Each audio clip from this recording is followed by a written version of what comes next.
हमार हमके खूब सुंदर दुल्हन दी है कि कहीं लेके जाए तो चार लोग देखो कहल जाला कि एक देखे आ 9 जन के तो हमारा पास रही लेकिन सब लोग देख के लार टपकावे बियाह हो गइल लड़का के दुर्गा माई के आशीर्वाद से। लेकिन जब लड़का अपने दुल्हन के कहलस कि ये सुनत अरु हो तो कहत जे दुल्हन के सुना लाश फूस तनी कम लगावा अब ही तनी अन्हार होके द तब दुल्हा कहे का कहे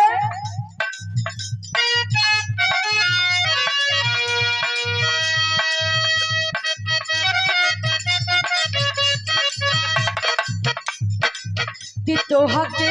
बना के ललितनिया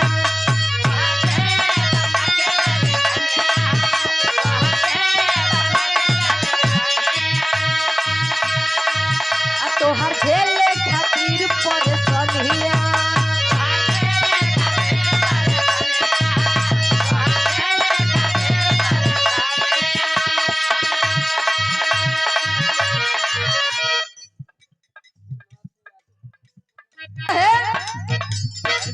कि तोहा के बना के ललितनिया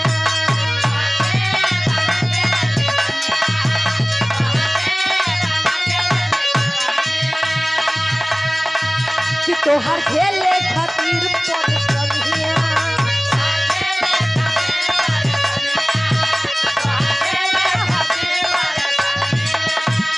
कि तोहर के बना के ललितनिया तोहर झेले खातिर परेशानिया अरे हमरे ला धन हमर गाना बा तोका बैंक में धराई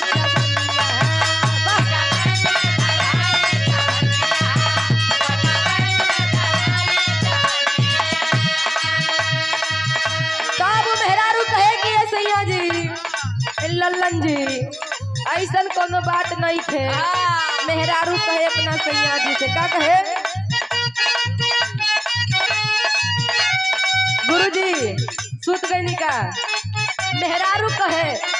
देखी पूरा मल्ला का काम नहीं थे आई जमाना के अनुसार पब्लिक में परोसल हमनी का फर्ज बा तो मेहरारू कहेगा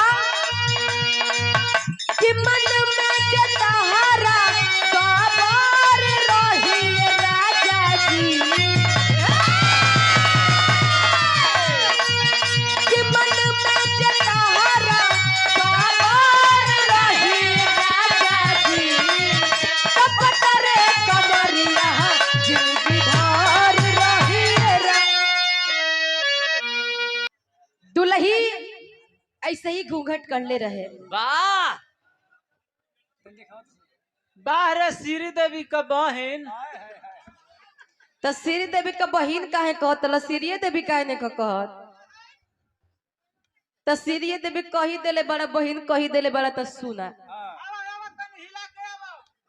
आई मास्टर जी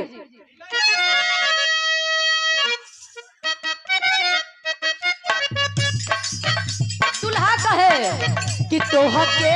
बना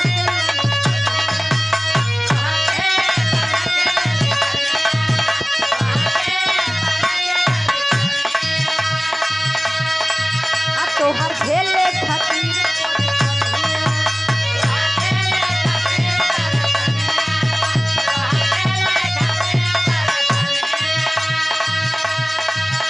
अरे हमरे ला धन हमर नाना बा तोका बैंक में धराई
जति धीर धके खइबो हो मजा ढेर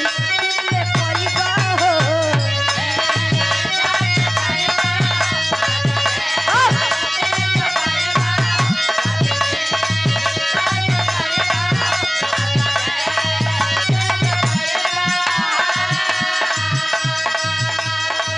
जति धीर धके खइबो हो मजा ढेर ले खइबो हो सावन के आसे हो सावन की पियासे हो सावन के आसे हो सावन के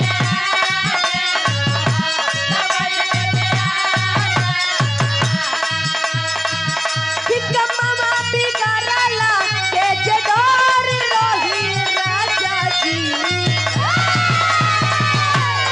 मामा बिगड़ला के जडोर रही राजा जी अपनर कमरिया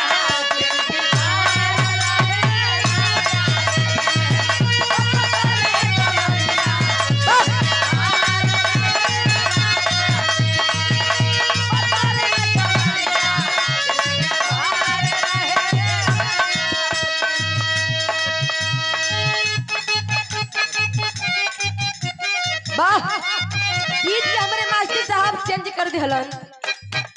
उहे गीतवा कोनो लइका रहल अपने मासुका के कहे कि सुना हो ए सोना हम